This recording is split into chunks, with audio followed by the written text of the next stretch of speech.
Hello, I'm Laurel Cuban, Larimer County Extension Director for Colorado State University Extension. And today we are going to be talking about building a good credit report. Larimer County Extension Office is heavily involved in providing financial education for our communities. And a credit report is a very important document that we all need to pay a lot of attention to. And so we need to remember that our credit report, I think, is one of our most valuable assets. You actually have at least 3 different credit reports because there are 3 different credit reporting agencies. They are Experian, Equifax, and TransUnion. That credit report that you can get from each of those 3 credit reporting agencies contains information on where you work and live, how you pay your bills. Do you pay your bills on time? Do you pay as agreed? It also will contain information on whether or not you might have been sued, arrested, or filed for bankruptcy. So it contains a lot of information about us that we want to make sure is accurate, because that information is then sold to creditors, people from whom you are trying to get a loan, or perhaps a creditor that you're trying to get a credit card from, a mortgage from, a car loan from. They will want to look at your credit report to find out how you handle your credit obligations. Your credit report is also sold to employers who might be considering hiring you. And before a potential employer can look at your credit report, they do need to get your permission to do so. A lot of people didn't realize that your credit report is looked at by insurers. If you are looking for car insurance, life insurance, whatever kind of insurance, there's a good chance that your insurance company is looking at your credit report as well. Cell phone companies, department stores, and others who have an interest in providing or extending credit to you are interested in the information that's on those credit reports. And the way that the information gets onto your credit report is that it comes from a variety of sources. So let's say you fill out a credit application from a particular store. That information then may go onto your credit report. Mortgage lenders will provide that information to the reporting agencies. Other financial institutions, collection agencies, credit card issuers, all of those companies will provide information to Experian, Equifax, and TransUnion, and that information goes onto your credit report. Also, information that's available through public records is accessed by those 3 public reporting companies as well.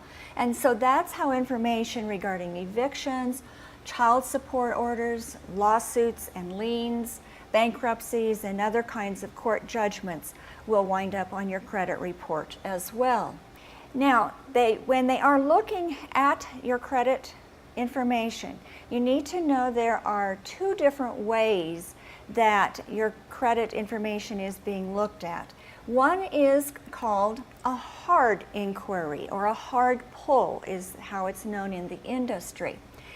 And so when someone is, let's say it's a business with whom you have asked for credit, for example, you filled out a credit application to get credit from a particular company. You have initiated that action, and that is how the information is being accessed by that company. That's considered a hard pull or a hard inquiry. So your potential creditors that you're asking for credit from, your potential insurance companies and landlords are making those hard pulls. And when that happens, that can temporarily lower your credit score for about 5 points for a little while. You do need to know, in the interest of being a good consumer, where you really ought to be shopping around for the best interest rates, the best insurance for you, that sort of thing, that when you're shopping for a loan, that will show up as multiple inquiries on your credit report. However, your credit score, which is derived from the information that's on your credit report, does ignore all of those mortgage and automobile inquiries that are made within a 30-day time frame immediately prior to scoring. But this hard pull, remember, is something that you have done something to initiate that request for that hard pull by that company that's asking for the information. The other kind of inquiry that's made into your credit reports is considered a soft pull. And for that, you didn't necessarily do anything to make that inquiry happen. For example, have you ever gotten credit card applications in the mail that you just didn't have any idea that they were going to come to you? Well, that's an example of a soft inquiry. You did not initiate that. Also remember that when you request your credit report, which you should do every year, that is also considered a soft pull. These soft pulls do not impact your credit score. So don't be afraid to request a copy of your own credit reports from each of the 3 credit reporting companies, because that does not affect your credit score. When you get your credit report, all of these soft pulls will be listed on the credit report, but it's there for informational purposes only. Those inquiries do stay on your credit report for about 24 months. And those hard pulls, those hard inquiries where you've actually applied for credit or applied for insurance, those inquiries can affect your credit score for the first 12 months after you have applied for that credit. The information that's on your credit report stays there for 7 years. And so if you have had a relationship with a financial institution, with a credit card company, where you've used their credit to make purchases, that information stays on your credit report for 7 years. And that includes lawsuits and unpaid judgments. Remember that if you should file for Chapter 7 bankruptcy, that information stays on your credit report for 10 years. And also know that if you were convicted of a crime, defaults on student loans, or unpaid IRS tax liens, that information can stay on your credit report for an unlimited amount of time. When it comes right down to it, what you're trying to do is have the best credit report you possibly can have, so that most of the information that's there is only on your credit report for 7 years. Now, I think it's more than just a right. I think it's a responsibility for each of us to get our own credit reports every year from each of the 3 credit reporting agencies. And there's only one approved place that you should go to get that credit report. And the address is on your computer, www.annualcreditreport.com.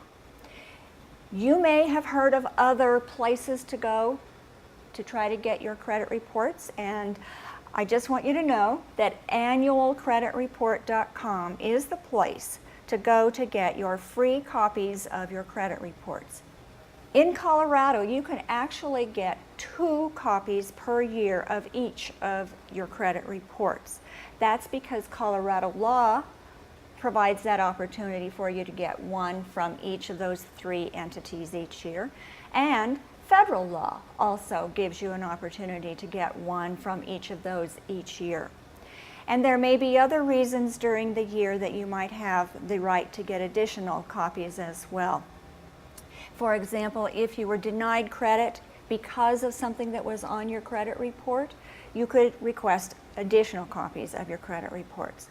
But the important thing to do is to get those copies of your credit reports every year.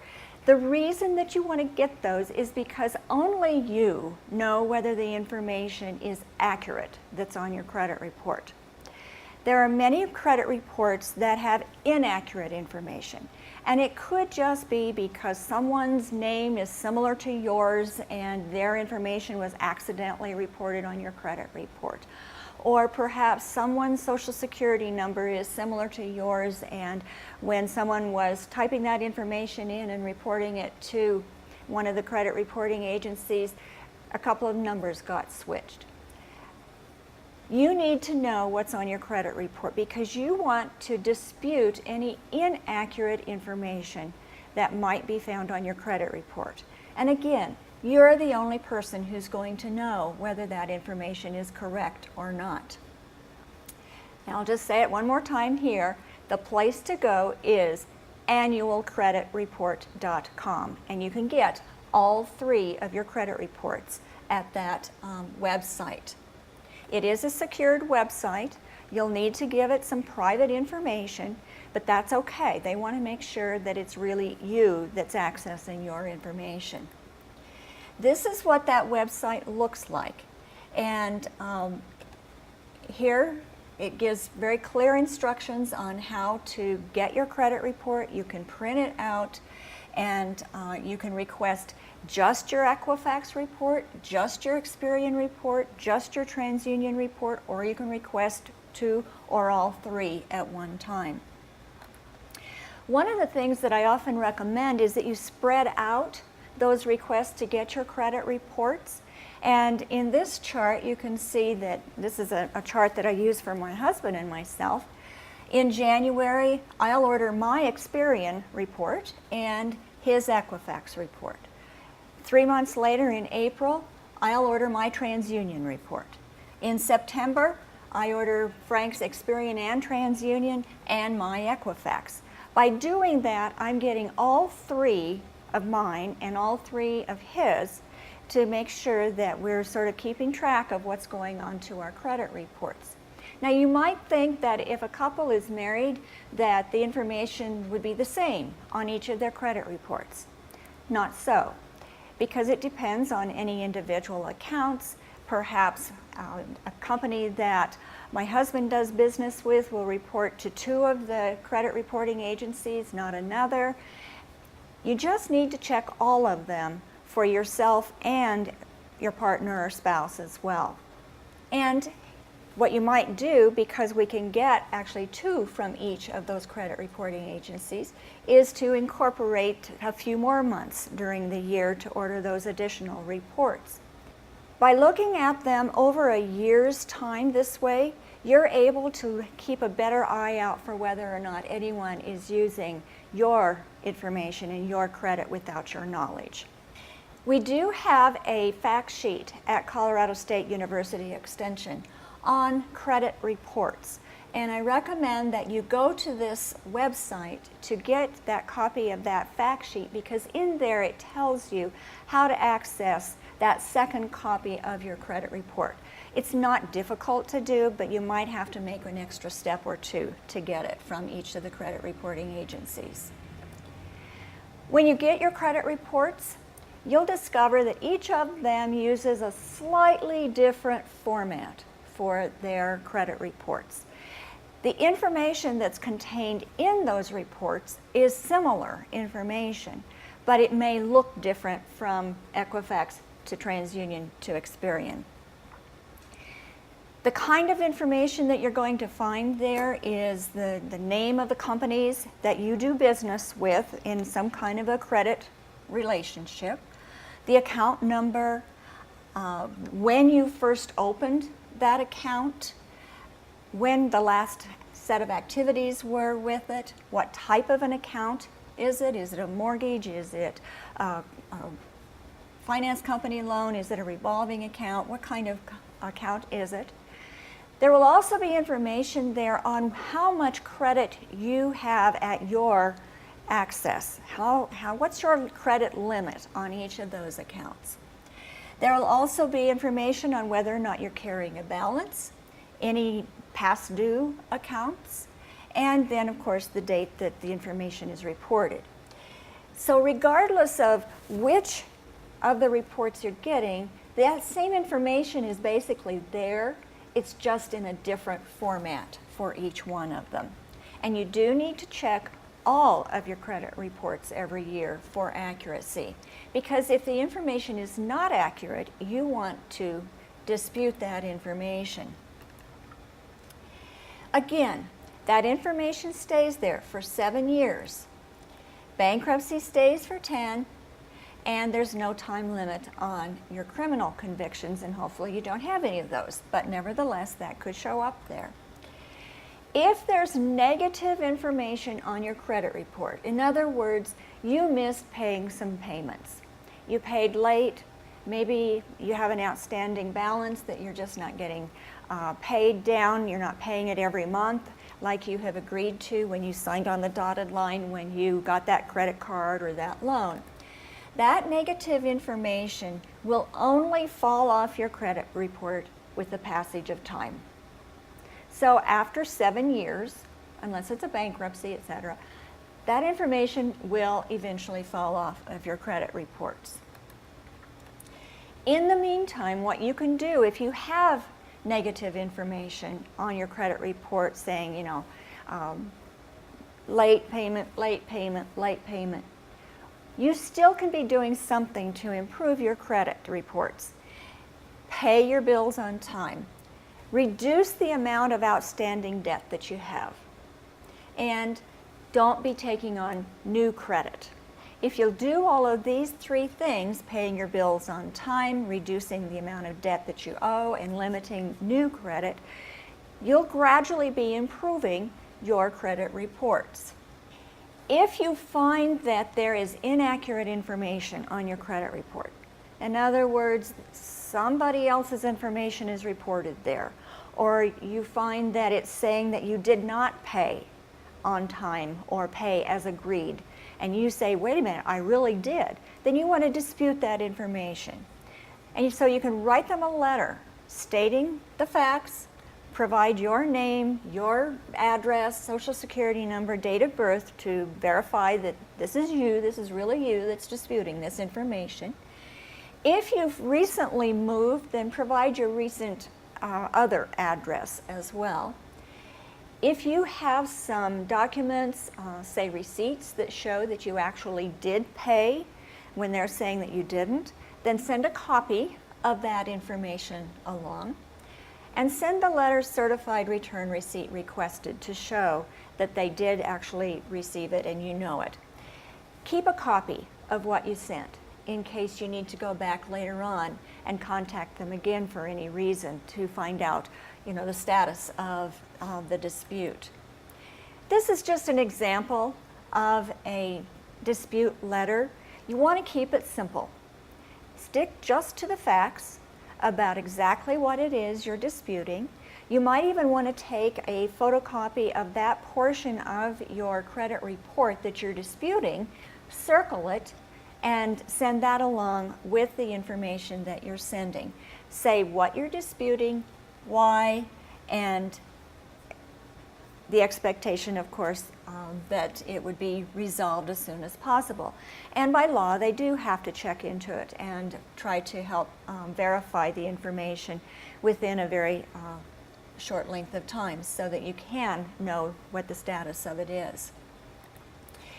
If you find that that dispute is unresolved, you say you paid it, they say you didn't, you can ask that credit reporting agency to put a statement of that dispute in your credit file so that whenever someone is requesting a copy of your credit report in the future, that your letter saying, wait a minute, this is inaccurate information, then that goes along with your credit report to that potential person who's asking for it.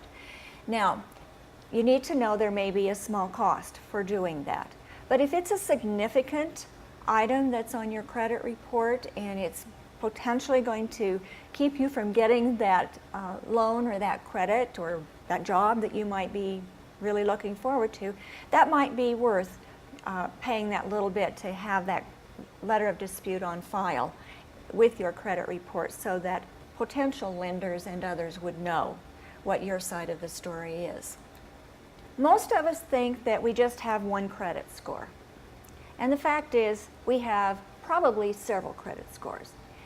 Now, your credit report is the basis for determining your credit score. And there's a lot of information in the press these days about credit scores.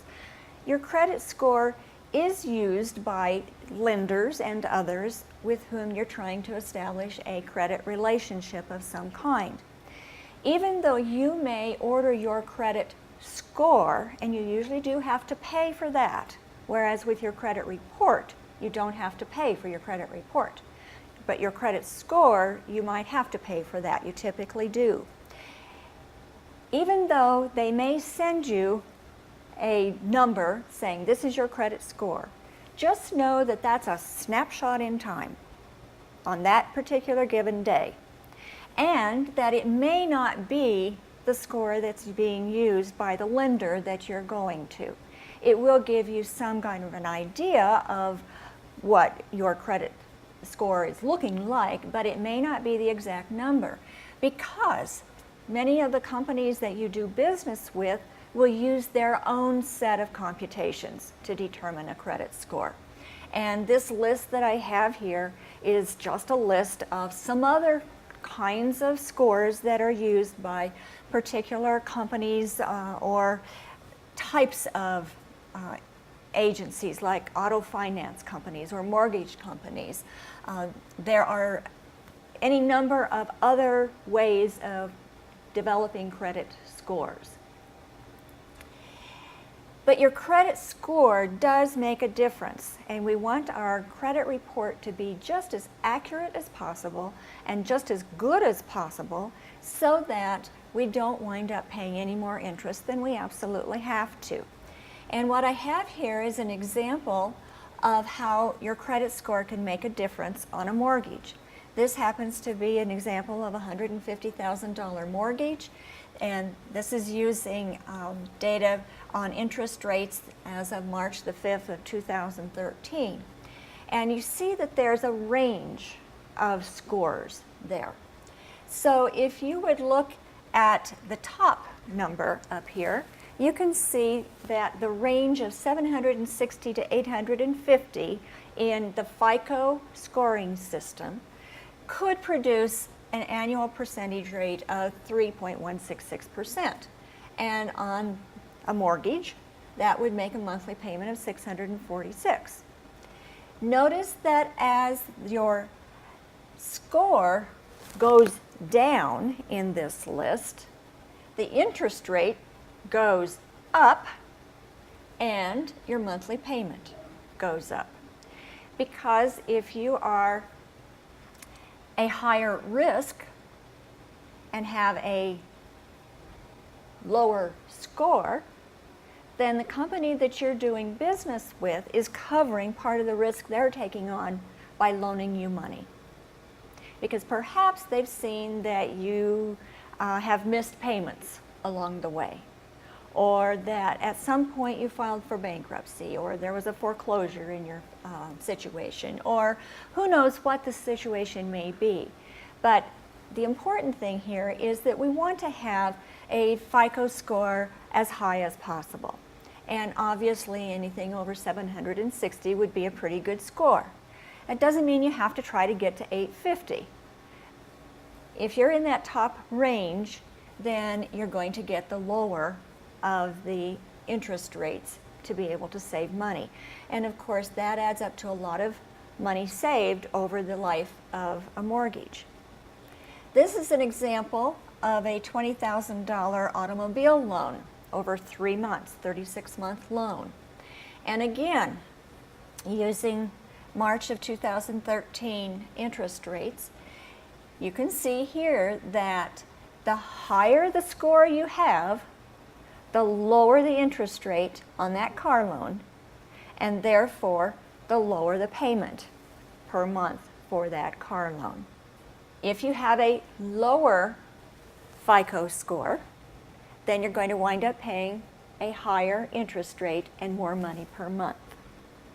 So that's why we want to have as good a credit report as we can, so that we have a better credit score and get lower interest rates. The same is true if you're applying for insurance.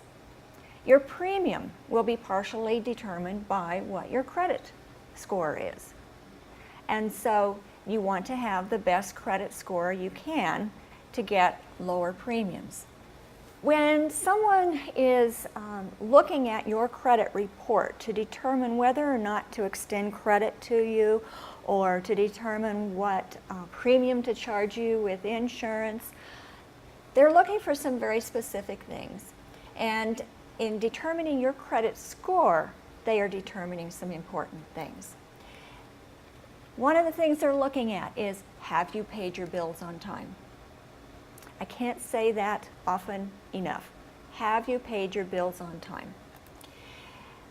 How much is your outstanding debt? Are you maxed out to the limit, or are you using just a little bit of the amount of credit that's available to you? How long is your credit history? Have you been using credit for 5 years, 10 years, 15 years, 20 years? The longer your history is with using credit, the better risk you would probably be seen as. Have you applied for any new credit recently? This really points out the importance of not accepting every new credit card offer or department store credit card offer that's out there. And how many and what types of credit accounts do you have?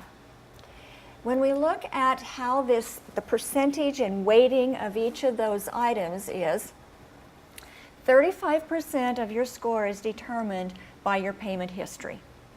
In other words, have you been paying your payments on time and as agreed?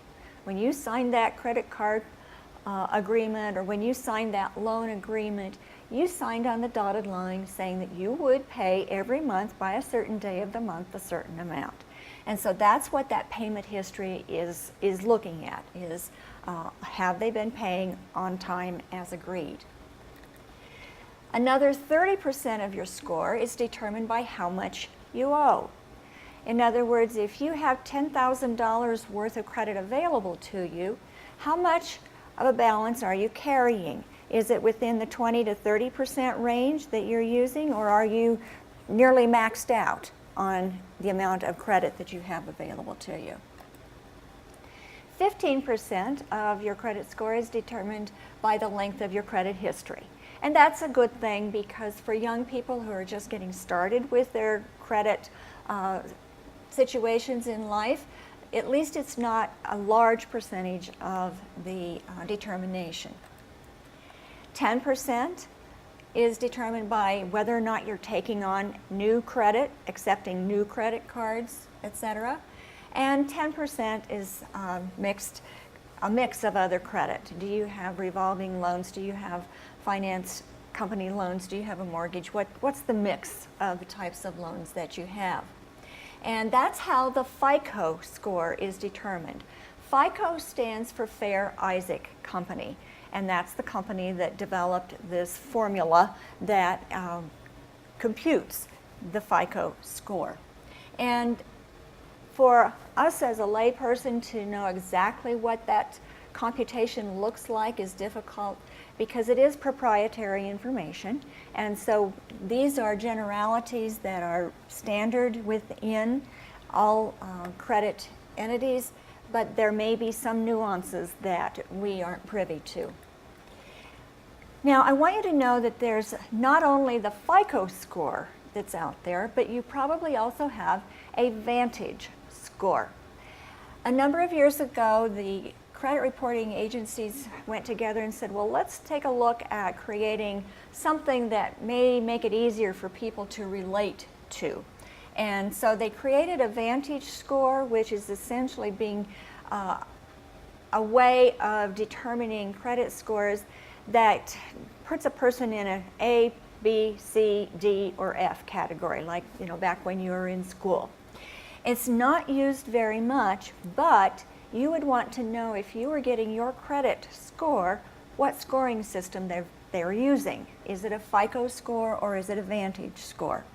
And you can see here on the slide how the importance of each of those items is broken out.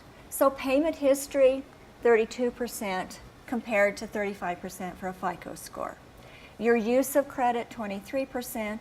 The balance that you're carrying, 15%. How deep your credit is, in other words, how much of it you're actually using, 13%. Whether you've applied for new credit, 10%. And the total amount, 7%.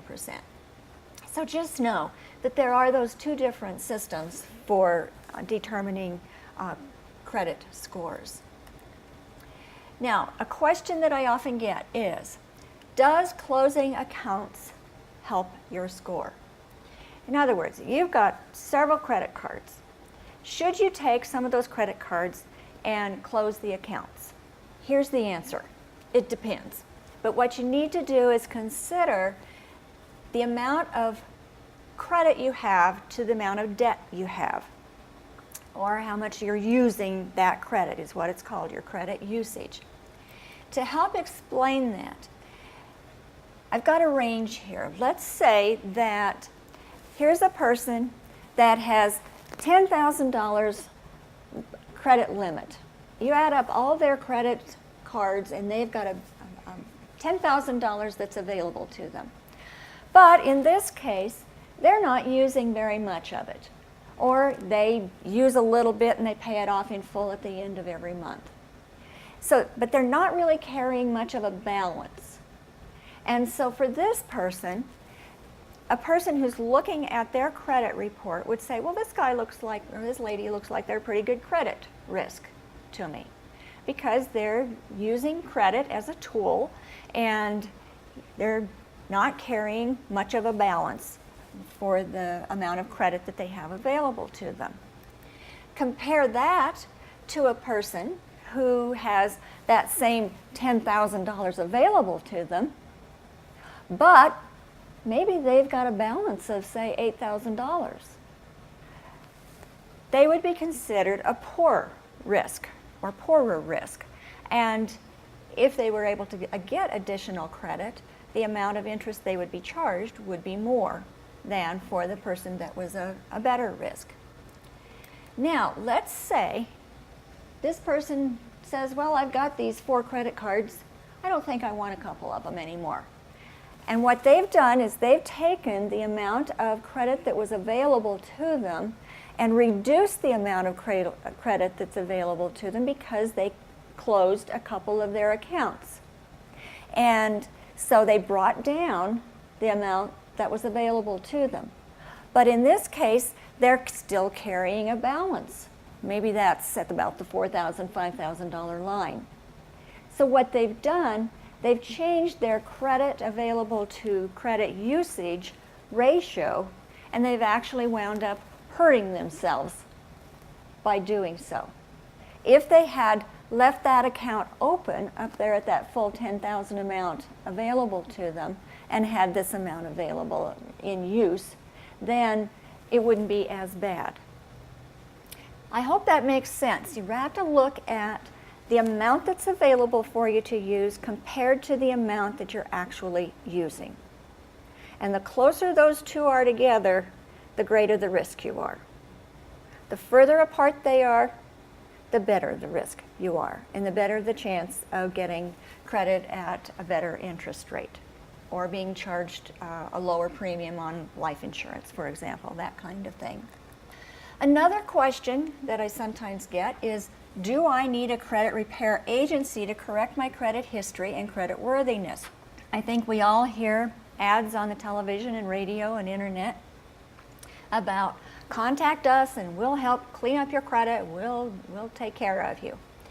And so I ask you, do you really need a credit repair agency to help you when in fact you can get copies of your own credit reports frequently during the year? You have the opportunity to dispute any incorrect information that's there. And you have the ability to monitor that throughout the year. There's very little that a credit repair agency could do for you that you can't do yourself.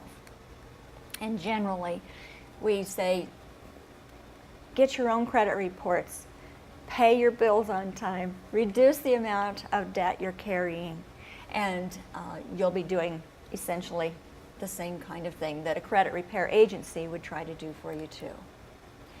Another thing that you can do to set up your own debt repayment program so that you are what I call chunking down the amount of debt that you owe, so that the spread between what you owe and the amount of credit that's available to you gets into a better ratio. You can set up your own debt repayment program by using the powerpay.org website, which is a Utah State University extension created program where you can insert all your debts, what interest rate you pay, the balance that you owe, the amount you pay every month, and then you can ask it to compute for you what does it look like if I pay off the debt with the highest interest rate first? Or what does it look like if I pay off the one debt that has the least amount that I owe on it still? Or the one with the shortest term? It's a secure website that gives you the ability to make some decisions for yourself on how you might be able to power pay down your debts so that you're paying less interest and getting your debts paid off faster. And power paying simply means that, let's say you've got 3 debts, 1, 2, and 3. You're paying each of those every month like you're supposed to. You're paying as agreed and on time.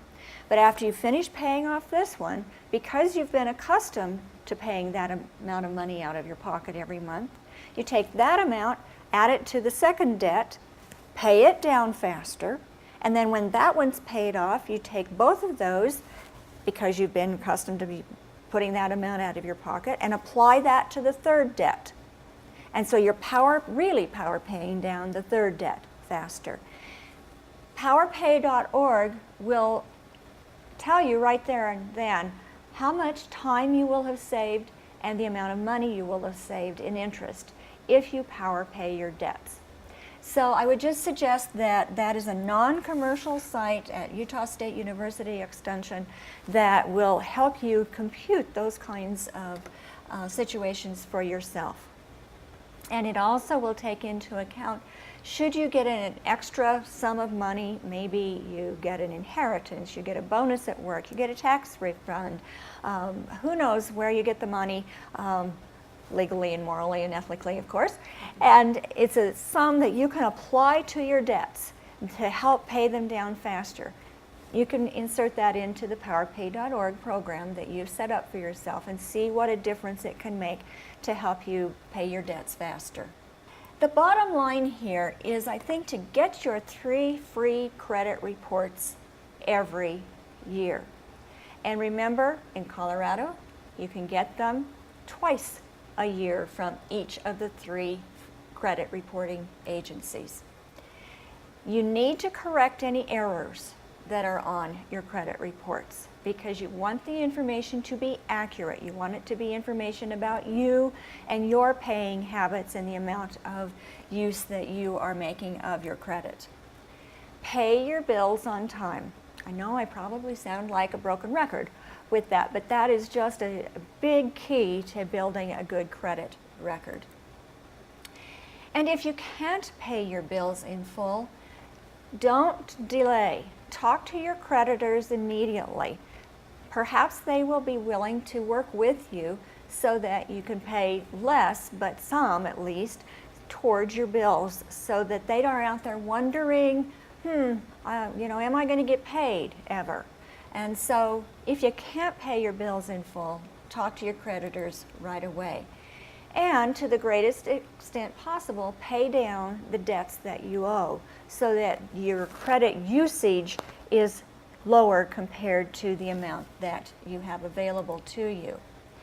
And then again, apply for credit sparingly.